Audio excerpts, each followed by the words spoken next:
কেমন আছেন ভাই? ভালো না ভাই বেশি। এই যে দেশের মধ্যে কি একটা আধুনিক যন্ত্র বাড়িছে মোবাইল, এটা খালি ফুলাবান চায় দেহার লাগিয়া, গেম খেলার লাগিয়া, কত কিছু সব কিছুই তো আছে। আরে ভাই, আমার মেয়েটাও একই অবস্থা ভাই। কি কইয়াম দুঃখের কথা ভাই। এই যে কি একটা টাচ মোবাইল বাড়িছে, মোবাইলের ভিতরে কি যে দেহে, হ্যাঁ, আর কি যে করে, ফুলাভান তো নষ্ট হয়ে যেতেছে, ফুলাভানের ভবিষ্যৎ নষ্ট হয়ে যেতেছে। নষ্ট হয়ে যাইতেছে। আসলে আর মোবাইল না দিলে খাইতো না, কান্নাকাটি করে। মোবাইল কিনেই দেওয়ান লাগবো, নাহলে বাড়ি ঘর সাইডে যাইবো গা, কি কয় না কয়। ইটাইছে কাগজ লাগবো, কত কিছু লাগবে, এটা করতে দাম, করতে দাম, কামাই নাই, পয়সা নাই, ঘর নাই কোনোভাবে, তাই হ্যাঁ দেহার মতো কেউ নাই।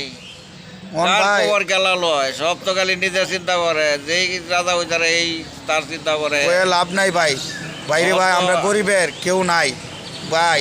আর ফুলাভান যে মানুষ করবেন, কিবা করবেন, যে যেমন আইছে এখন ফুলাভান কি যে হইছে, ফুলাভান তো কথাবার্তা শুনি না, বাপ মারে মানি না, বাপ মারে তো আর দুই রেল তো চায়, মোবাইল কিনে দিবে, করতে দিবে, কত কিছু বুঝি না, নাহলে চুরি কর গা, বাপেরে কয়।